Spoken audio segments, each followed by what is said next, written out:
계시록 6장 9절부터 11절 읽겠습니다. 다섯 죄인을 떼실 때에 내가 보니 하나님의 말씀과 저희의 가진 증거를 인하여 죽임을 당한 영혼들이 제단 아래에서 큰 소리로 불러가로되 거룩하고 참되신 대주제여 땅에 거하는 자들을 심판하여 우리 피를 신원하여 주지 아니하시기를 어느 때까지 하시려나이까 하니 각각 저희에게 흰 두루마기를 주시며 가라사대 아직 잠시 동안 쉬되 저희 동무종들과 형제들도 자기처럼 죽임을 받아 그 수가 차기까지 하라 하시더라.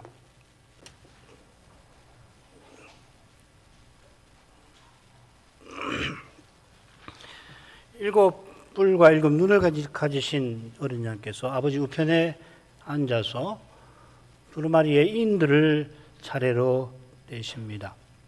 주께서 인을 떼시는 그 장면을 요한이 보는데 떼실 때마다 사도가 이상 중에서 일어나는 일을 보거나 들리는 소리를 듣습니다. 하나님이 사도에게 계시를 전달하려고 이상을 그에게 보이신 건데 그가 보는 이상은 구약 계시와 딱 붙어 있습니다. 첫째 성서 이상도 다니엘 계시와 관련되어 있었고 둘째 성서 이상도 그렇지요.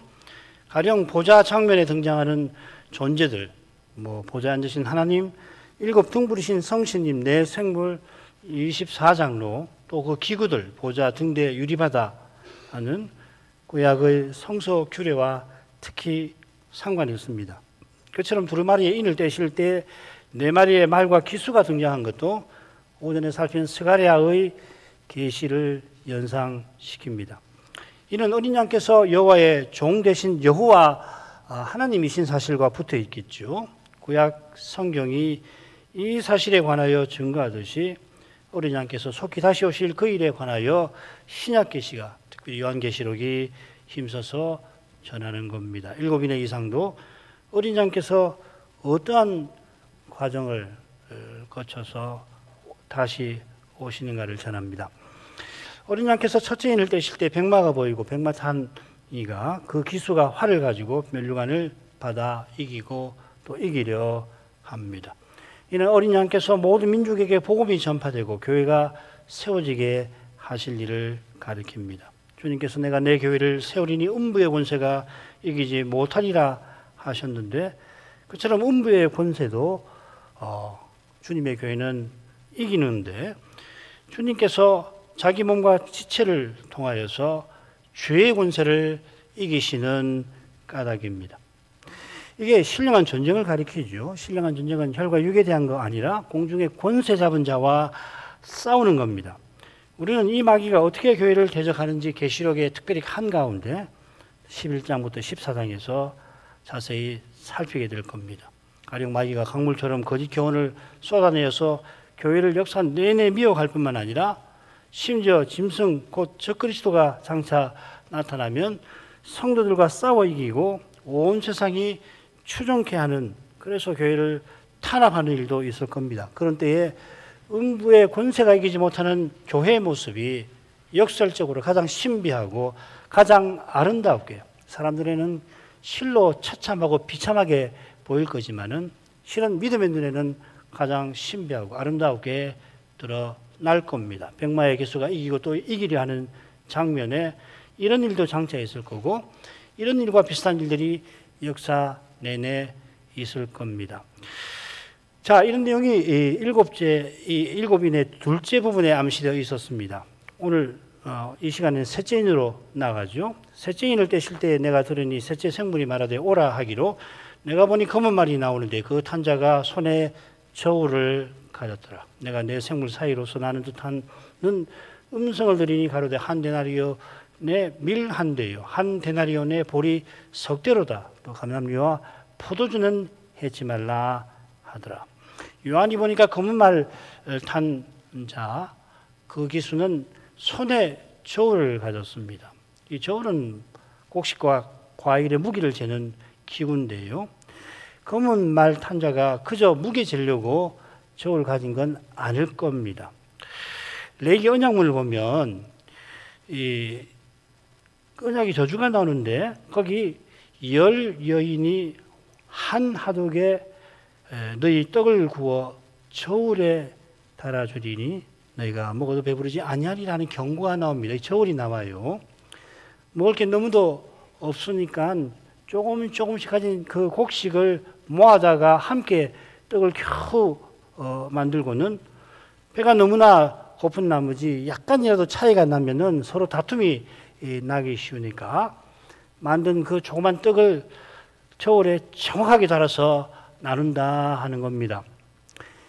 구약에 보면 몇 군데 더 있어요. 이런 배경에서 검은 말의 기수가 이 저울을 가졌다는 것은 곡식과 과일의 농사가 제대로 되지 못하게 한다는 것을 암시하는 겁니다.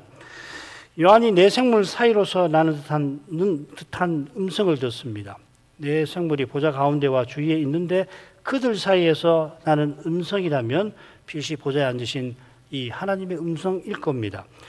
보좌에 두 분이 앉아 계시니 인을 떼시는 어린 양의 음성일지도 모르겠습니다. 이 음성은 한 데나리온의 밀 한 대요. 한 데나리온의 보리 석대로다. 또 감람류와 포도주는 해치 말라 합니다. 이 음성이 감람류를 해치 말라 명령한 걸 보면 한 데나리온의 밀 한 대요 하신 것은 그러한 기근의 현실이 되도록 저울 가진 검은 말의 기수에게 명령한 거겠죠. 그죠? 먼저 한 데나리온은 당시 노동자의 한 하루 품삯입니다. 평상시 한 데나리온이면은 밀 12대를 살 수 있다고 해요. 그런데 한 데나리온에 밀 한 대면 물가가 12배 뛰어 오른 심각한 인플레이션이 일어난 건데 이건 감람류는 해치 말라고 하신 명령대로 큰 기근 때문입니다. 큰 기근이지만은 매매는 이루어지는 현실입니다. 돈 많은 사람은 곡식을 살 수 있지만 하루를 하루 먹는 가난한 가정은 많이들 굶주리고 심지어 죽게도 되겠죠. 한 데나리온의 보리는 석배니까 밀보다는 양이 3배 많습니다만은 당시 가정은 지금과 달리 많은 식구가 함께 살았고 일자리가 별로 없지요. 몇몇이 나가서 일을 하는데 만일에 일자리가 계속 있다면야 그나마 힘겹게라도 연명할 수 있겠지만 기근이 심한 때는 다들 예상하시지만 일거리가 줄어들거나 없어집니다.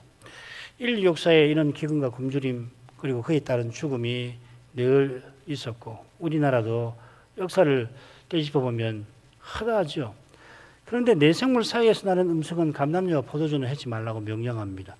감람류와 포도주는 왜 밀보리와 달리 해치 말라 하신 걸까요?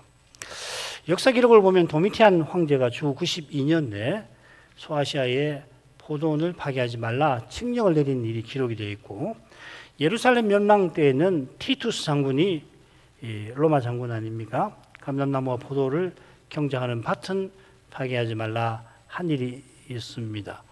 이런 역사적 사건들이 이 명령과 전혀 무관하지는 않을 겁니다. 과거론자처럼 이 보좌에서 나는 음성이 바로 티투스 장군의 파괴 금지, 이 포도원, 감람나무는 파괴하지 말라는 그 금지를 예언한 것이라고 해석하지는 말 것입니다. 딱 들어맞으니까 이 예언이다라고 그렇게 이야기를 해요. 과거론자들 책 읽어보면 무척 재밌습니다. 특별히 예루살렘 멸망 직전의 역사, 그 요세푸스라고 하는 유대인 역사가 책이 있거든요. 거기 보면 희한하게 맞아요. 그러나 그렇게 해석하는 건 무리가 역시 있습니다. 자, 여기 우선 중요한 것은 밀과 보리는 없어서 안 되는 양식인 반면에 감람류와 포도주는 반드시 먹지 않아도 되는 음식이겠죠. 평소에도 감람류와 포도주를 쉽게 쓰지를 못하는 가난한 많은 사람은 기근 견디는데 그 명령이 별 도움이 되질 못하고 부유한 사람들은 그거 예전과 똑같이 포도주, 감람류를 쓸 테니까 기근의 심각성을 느끼질 못할 겁니다. 그런데 이 셋째인의 기근에서 심각한 건 하나님의 진노에 있는 거 아닙니까? 그러나 감람과 포도 농사가 타격받지 않으면 그거 별 문제 없다고 여길 거겠죠. 바로 이런 태만한 태도와 오만한 태도가 훨씬 심각한 심판을 불러오는 이유가 될 겁니다. 그래서 나팔 대접 심판이 필연적으로 역사에 그 심판에서 말하는 고난의 심화, 악화가 역사에 있게 되는 거죠. 그리스도의 교훈을 따라 날마다 일용할 양식을 겸손히 구하는 신자는 얼마나 많은 신자가 주기도문에 있는 것처럼 날마다 일용할 양식을 특별히 부여하게 된 선진국이 되었다고 하는 대한민국에 있을지 모르겠습니다. 이런 신자는 하나님께서 구하지 않아도 이미 많이 좋은 것을 주시는 사랑을 깨닫고 감사할 겁니다. 주께서 주시는 것을 스스로는 받을 자격이 없다고 고백하는 일은 어려운 때를 만나더라도 인내하며 주의 자비를 구하게 됩니다. 심지어 믿음의 길에서 까닭없이 재산을 빼앗기고 옥에 갇히는데 오히려 기뻐하기도 합니다. 이런 믿음은 사도처럼 피조물의 탄식을 듣기도 하고 때때로 들이닥치는 재난에서 주님의 경고를 듣고서는 대주제 앞에 겸손할 겁니다. 요즘 범지구적 이상기후는 그저 과학적 연구 주제나 정치적 해결 문제에 그치질 않습니다. 우리가 살아가는 이 세상이야 뭐 이런 정도로 나라에서 정치적으로 어떻게든지 문제를 해결해야 되겠다고 하면은 그 참 좋은 정부일 거예요. 그러나 신자는 거기서 멈춰서 안 됩니다. 이게 재림의 징조라고 단정하자는 게 아니라 이런 현실에서 단정코 깨어 근신해야 한다 하는 겁니다. 넷째인으로 가겠습니다. 넷째인을 떼실 때 내가 넷째 생물의 음성을 들으니 가로되 오라 하기로 내가 보면 청황색 말이 나오는데 그 탄자의 이름은 사망이니 음부가 그 뒤를 따르더라. 저희가 땅 4분의 1의 권세를 얻어 검과 흉년과 사망과 땅의 짐승으로서 죽이더라. 어린 양께서 넷째인을 떼시니까 요한이 청황색 말과 그 기술을 봅니다. 청황색이라는 용어를 제가 하여튼 뭐 조사를 해봤는데 한글 사전에는 실려있지 않아요. 청황색이라고 하는 그 미술하시는 분은 혹시 이런 색에 대해서 아시고 그 미술계에서는 쓰시는 용어인지 저는 잘 모르겠는데요. 우리가 흔히 쓰는 한글 사전에는 나오지는 않습니다. 아마도 한글 개혁 번역자들이 헬라어를 번역하면서 만든 단어 같습니다. 이 낱말이 딴 데 몇 분 나오는데 다 푸른 초목을 가리킵니다. 계시록에도 나오고 복음서에도 나옵니다. 그런데 사람에게 쓰이면은 이게 병든 사람, 죽어가는 사람의 빛깔을 표시합니다. 그래서 영역본을 보면은 창백한 페일 또는 잿빛, 애션 이렇게 번역을 해놨습니다. 이 빛깔은 아마도 청황색 말의 기수의 이름이 사망인 것과 붙어 있을 겁니다. 말씀드린 대로 넷째 기사는 특별히 이름이 붙어 있습니다. 7 서신 중에 넷째 서신의 특징이기도 했죠. 거기 보면 예수님의 이름이 새벽별이라고 명기되어 있습니다. 계시록에는 7 항목으로 된 시리즈가 여럿이 있는데 나팔 대접 시리즈를 제외하면은 7 시리즈의 4번째 항목은 항상 특별한 이름을 제시합니다. 이 특징은 계시록의 줄거리를 살피는데 작은 실마리가 되는 겁니다. 이 말씀을 뭐 재미로 알아놓으시라는 게 아니고요. 그에 착안을 하면은 시리즈들을 서로 견주어 가지고서 이 시리즈에 담긴 의미를 견준 다른 시리즈의 내용을 참고해서 살필 수 있어서 그렇단 말이죠. 굉장한 연구, 뭐 적지 않은 연구 결과인데 이것도 사실은 가령 7 나팔과 7 대접 나팔을 서로 짝지어 살피는 작은 근거가 됩니다. 왜냐하면 이 두 시리즈에는 이런 특징이 없으니까요. 그러니까 일곱 나팔, 7 대접. 우리는 이 셋을 늘 생각을 하지만 실제로 서로 면밀한 관계가 있는 것은 나팔과 대접이에요. 기수의 이름이 사망인데 이 이름은 출애굽 때 이집트 장자를 친 사자 이름을 연상을 시킵니다. 그 사자 이름이 멸하는 자입니다. 이 히브리 말로는 한단을 되어 있습니다. 멸하는 자가 장자를 치는데 여호와께서 그리 하게 하시는 거죠. 그죠? 그처럼 바로가 강팍해서 이스라엘들의 여호와를 섬기지 못하게 했는데 동시에 여호와께서 바로를 강팍해 하셨다. 성경은 기록합니다. 이 말은 여호와께서 착한 바로를 강팍하게 만들어 죄짓게 했다는 말 절대 아니죠. 바로가 여호와 앞에 마음을 높이니까 그가 마음의 부패함에 휩싸여서 그러면 그렇게 해보라 하신 거죠. 세상 임금들이 자기의 욕심과 영광을 위해서 권력을 휘둘려 전쟁을 일으킬 때에 심지어 자국민도 많이 희생시키죠. 아주 나쁜 통치자 아니에요. 어쩔 수 없이 전쟁을 하게 되면은 자국민이 희생이 되는데 어떤 나쁜 통치자는 아예 자기 정권을 연장시키기 위해서 전쟁을 일으켜서 자기 백성을 희생시키려고 하는 그런 일도 참 많습니다. 얼마나 그게 악합니까? 더욱이 힘과 힘이 충돌하는 전쟁에서는 가장 힘 없는 사람들이 비참하게 희생되는 법입니다. 노인들, 아이들, 또 여인들. 이런 비참한 상황에서는 신자라도 믿음의 원칙을 지키며 살기가 쉽지 않은 게 사실 아니에요. 2차 세계대전 때 히틀러가 사악한 생각에 유대인들을 말살하려고 했을 때에 한 프랑스 개신교 마을, 르샹봉 슈 리농이라고 하는데 흔히 줄여갖고 르샹봉이라고 그렇게 부릅니다. 개신교 마을 사람이 죽음의 위험에도 이들을 불쌍히 여기고 숨긴 일이 있는데 이들은 누구냐면 종교개혁 때 가톨릭의 그 무참한 집요한 핍박을 받았던 위그노 파입니다. 위그노 파는 우리 개혁신앙과 굉장히 비슷한 신앙을 갖고 있고 칼빈 스님도 위그노들 핍박에 대한 깊은 관심을 갖고 기도하고 그러셨고 했죠. 이들은 그때 3,000명에서 5,000명 정확한 건 모르겠는데요. 5,000명이라는 유대인을 나치 독일의 마수에서 보호했습니다. 이런 일이 얼마나 드문지 우리는 잘 압니다. 달리 말하면 죄와 죽음의 권세는 막강합니다. 이건 전쟁을 통해서 특별히 아주 무시무시하게 드러나죠. 이 르샹봉 마을의 일은 이건 너무너무 놀라운 일이에요. 아마 역사에서 이런 일이 별로 없을 거예요. 이런 일이. 말하자면 그 초대교회 때 보면은 서로 다른 민족인데 같은 신앙을 가지고서 이 이방인 교회가 헌상을 해가지고 예루살렘 교회 성도를 도왔잖아요. 또 마케도냐 교회 같은 경우는 지독한 가난 가운데서도 힘써서 도왔다 했잖아요. 그건 사실은 같은 신앙을 가진 교회끼리 한 것이고 이것도 대단히 역사에 이례가 없는 일입니다만은 이 일은 사실은 놀라운 일이죠, 그죠? 특별히 이 유럽이라고 하는 그 맥락을 생각해 보십시오.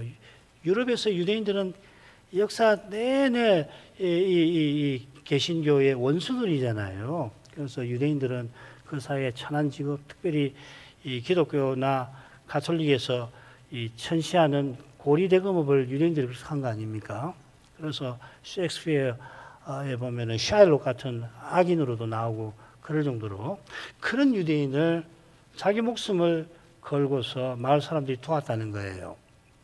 그 드물 수밖에 없죠. 우리가 다 아는 겁니다. 달리 말하면 이 비상한 은혜가 아니면 불가능한 일이고 신자도 정말 나약합니다. 아무리 신자라도 스스로는 아무것도 아니에요. 자기 목숨 보호하고 심지어 자기 식구보다도 자기 목숨 하나 살리려고 사람이 아주 원초적으로 행동할 수가 얼마든지 있는 거 아닙니까? 이 막강한 권세의 기생에서 마귀와 세상과 육신이 이런 위기 때에 사람의 마음을 지배하기 쉽습니다. 악의 다툼이 되게 만드는 거죠. 빵 한 조각 가지고서 죽이고 살리고 하는 일도 있고 그렇죠. 그런 때에 무참하게 희생당한 이들이나 그들을 동정하는 이들이 이 악을 하나님 탓으로 돌리곤 합니다마는 르샹봉 사람들이 유대인들에게 보인 사랑에서 나치 수용소의 그 사탄적 관계 중에도 꼽히는 사랑에서 하나님의 특별한 은혜와 일반적 은총을 볼 수 있어야 합니다. 나치 수용소에서도 희망을 잃지 아니한 이들이 주로 살았다 하잖아요. 유명한 책도 있죠. 그런 희망이 세계대전 중에 그리고 그 수용소에서 얼마나 특별한 것인가 생각한다면은 그 뭐 꼭 신자만이 희망을 갖는 거 아니지 않습니까? 그렇지만 그 얼마나 특별해요. 그걸 생각해 본다면 날마다 무사람에게 늘 주시는 하나님의 이 호의 역시 실로 특별하다고 여길 겁니다. 어떻게 하나님은 자기를 등지고 대적하는 이들, 불의한 자와 악한 자에게 하나님의 해를 거저로 비춰주시는 겁니까? 현대인들은 이런 말 들으면은 저 사람이 광신자구나. 그거 자연의 물리적 현상이지. 그렇게 설명합니다마는 이상기후가 점점 심해지는데도 어느새 새벽 공기에 가을 향기가 퍼지는 것은 이게 해 아래서 당연한 게 아닙니다. 그 더운 날이 끝도 끝없이 이어질 것만 같지 않았습니까? 하건대 요즘 새벽에 나가보면은 가을 향기 한단 말이죠. 벌레 소리, 풀벌레 소리가 얼마나 아침 저녁으로 아름답게 들리는지 모르는데 이거 당연한 거 아닙니다. 인생의 죄를, 특별히 자기의 죄를 깨닫지 못하면 하나님 호의는, 일반적 호의는 물론이고 하나님의 특별한 사랑도 당연히 여기기가 쉽습니다. 그러면은 죄와 죽음의 권세에 기생한 이 악의 동맹이 어떻게 작용하는지 들여다 보지도 못하고 사실 살펴볼 마음조차 없게 되는 거죠. 자기 욕심에 자기가 신앙을 말하고 혹은 하나님 뜻을 말하지만 결국은 사람의 욕심을 이루려고 하니까 이 들여다볼 마음 없습니다. 살필 마음조차가 생기지 않는 거예요. 청황생 기수의 기수의 이름은 사망인데 음부가 뒤따릅니다. 사망과 음부가 계시록에 4번 함께 나옵니다. 부활하신 주님께서 사망과 음부의 권세를 가지셨는데 장차 사망과 음부를 둘째 사망에 던져 버리실 겁니다. 그 결과 새하늘과 새 땅에는 다시 사망과 애통이 있지 않을 겁니다. 주님께서 부활하셔서 부활 생명을 믿는 우리에게 주십니다마는 장차 사망이 다시 없어지는 데까지 신자도 죽고 그 영혼은 즉시 하늘에 이르지만 그 몸은 차가운 무덤에 있습니다. 음부가 청황색 기수를 따른다는 것은 많은 사람이 죽어 무덤에 들어간다는 뜻일 겁니다. 저희 사망과 음부가 권세를 받는데 땅 4분의 1의 권세입니다. 나팔 시리즈, 7나팔 시리즈를 보면 처음 나팔을 불 때 땅 3분의 1이 타서 초목을 살라버리고 둘째 나팔을 불면은 바다 가운데 생명 가진 피조물, 바다 생물 3분의 1이 죽고 셋째 나팔을 불 때 강들의 3분의 1이 써서 많은 사람이 죽습니다. 그러니까 뭐 3분의 1쯤 되겠죠. 넷째 인을 떼실 때는 사망과 음부가 땅의 4분의 1의 권세를 받아서 역시 많은 사람을 죽입니다. 사망과 음부가 특수한 사명을 받은 그런 천사를 가리키는지 아니면 말탄 기수와 그 시종의 이미지로 표시한 건지 여전히 확실치는 않은데 전자 같긴 한데요. 땅의 4분의 1도 3분의 1처럼 부분적 재앙을 가리킵니다. 7대접이 쏟아질 때는 달라집니다. 바다의 모든 생물이 죽죠. 바다의 모든 생물이 죽는 이 재앙은 우주적 심판을 가리킵니다. 대접 심판에 가면 그렇죠. 최후의 심판이 됩니다. 넷째인은 둘째, 셋째인과 더불어 이 우주적 심판 이전에 일어나는 하나님의 심판을 다룰 겁니다. 둘째인 떼실 때 사람들이 전쟁을 벌여서 서로 죽이고 셋째인 떼실 때 가난한 자들이 기근에 많이 죽습니다. 그처럼 넷째인을 떼실 때에 사망과 음부가 검과 흉년과 사망과 땅의 짐승으로서 사람을 죽입니다. 넷째인은 둘째, 셋째인을 포함합니다. 사실 전쟁이 나면은 기근이 곧잘 발생하죠. 반대로 심각한 인플레이션이 발생하면 큰 전쟁이 발생하기도 합니다. 2차 세계대전 또 그렇게 볼 수 있잖아요. 지금 이제 관세 전쟁이 아주 심해서 많은 경제학자들이 이 관세 전쟁이 일어나면 반드시는이라고 말할 수 없지만 언제인지 모르지만 전쟁이 큰 전쟁이 일어날 거라고 하잖아요. 지금 우리가 그런 세상을 살고 있습니다. 이 말은 둘째, 셋째, 넷째인이 특정 역사 사건을 예언한 것이라기보다는 주님이 다시 오실 때까지 역사가 어떻게 전개되어 가는가를 보여주는 거라는 겁니다. 어린 양께서 성신과 사도를 통해서 복음을 모든 민족에게 세상 끝까지 전파하시고 교회를 세워나가시는데 그 길에 악한 동맹군이 적극 나서서 주님의 길을 방해하고 교회를 무너뜨리려 합니다. 마귀는 죄와 사망의 권세를 이용해서 교회를 미혹하고 핍박합니다. 가령 다니엘 10장을 보면 마귀가 악한 천사장을 통해서 세상 군왕의 활동에 영향을 미쳐서 이스라엘이 성전 세우는 걸 방해하죠. 직접 방해하는 일은 고레스 아들인 캄비셰스 아닙니까? 그 이야기가 그 내용이 나와 있잖아요. 예언이 아니라 그런 내용이 언급이 됐죠. 캄비세스나 이스라엘 주위 나라 방백들이 하지요. 마귀가 큰 권세가 있다고 해서 이것들 가만둬서 안 되겠다 하고서 성전 짓는 데 가가지고 돌을 뺀다든지 그래서 성전 지대가 무너지게 한다든지 그거 못하는 겁니다. 욥이 재산을 잃고 모든 잔재와 많은 종을 잃게 될 때 사단이 여호와의 허락을 받아서 하늘에서 불이 내리거나 대풍이 들에서 일어나게 했지 스스로 천변지제를 마음대로 일으킨 것 아닙니다. 스바 사람과 갈대아 사람이 욥의 재산을 앗아가고 욥의 종들을 죽인 것도 근본적으로는 마찬가지입니다. 이런 특수한 사건 말고도 마귀는 인생이 평생 죽기를 두려워하는 그것을 이용해서 육체의 욕심을 이루며 살게 하는데 가령 가룟 유다처럼 자기의 아들을 삼아가지고 가룟 유다는 악한 자의 아들이 종들이잖아요. 적극 배도해서 교회를 해치게 만드는 경우도 있고 이들의 거짓 교훈을 통해서 많은 사람이 미혹되는 경우도 있습니다. 이런 현실에서 하나님께서 세상 끝까지 교회를 보호하고 인도하시려고 그 일에 장애와 방해되는 이들을 가만두시지 아니하십니다. 직접 형벌하시는 경우도 물론 있고요. 인생이 씹어놓은 이런저런 원인들을 통하여 어려움을 겪게 하시는 방식도 있습니다. 하나님 말씀에서 이런 점들을 배우는 것이 재림까지 역사가 어떻게 전개되는지 아는데 필수적일 겁니다. 그런데 우리 교회는 이런 교훈을 이미 받았습니다. 이런 교훈을 오랫동안 받은 교회예요. 이런 책들이 안 나와서 그렇지 한사람교회에 계실 때 신령한 전쟁이라는 강서를 혹시 들으셨어요? 기억나신지 모르겠네. 그 책으로 나오면 참 좋은데 이 시대에 꼭 필요한 책이거든요.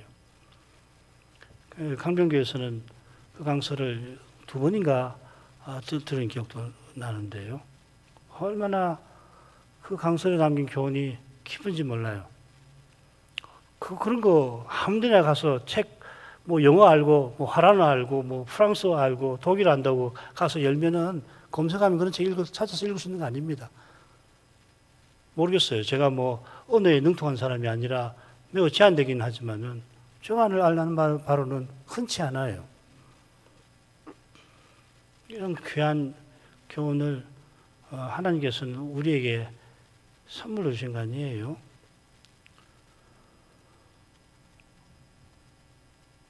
그 주신 이유가 있지. 이런 것도 좀 알아놓아라. 한번 알고 있으면 뭐 좋지 않나? 주실 리가 없다고 저는 생각해요. 구할 수 있습니다. 그리고 읽어보십시오. 많은 사람이 검과 흉년과 사망과 땅의 짐승들에 의하여 죽게 될 겁니다. 이것은 하나님이 내리신 언약의 저주로서 오전에 말씀드린 에스겔서에 그대로 나옵니다. 4가지가. 그래 6장 8절에서 이 한글 개역 성경은 검과 흉년과 사망이라고 번역했고 대부분의 영어 번역도 역시 death라고 이렇게 번역을 합니다만은 이건 전염병을 가리킬 수가 있어요. ESV라고 하는 성경은 전염병으로 번역했는데 난 이 번역이 좋다고 생각합니다.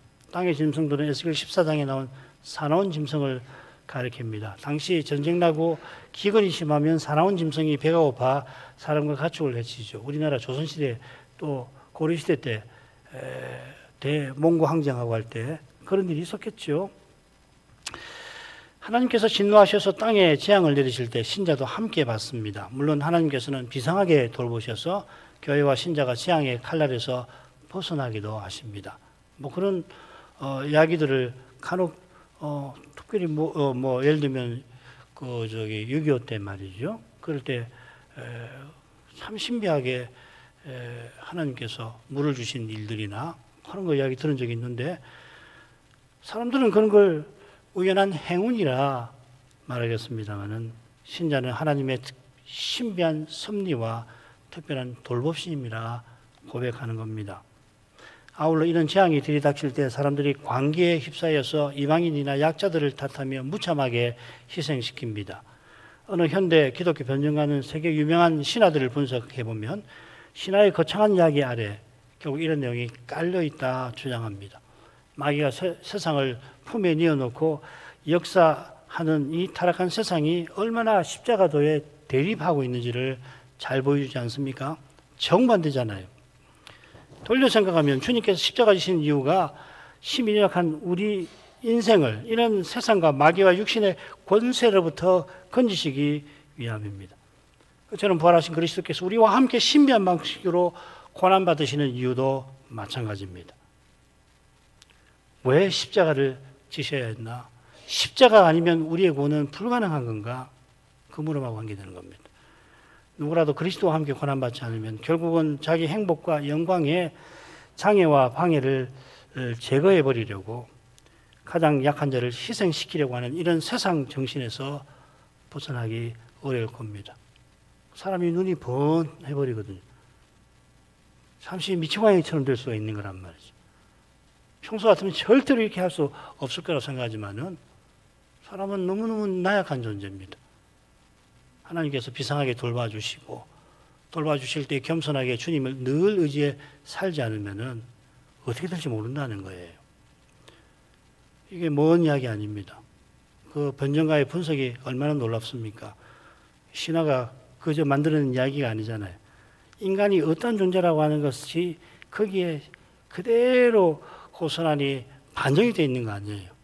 그건 십자가에 도하고 정반대되는 겁니다.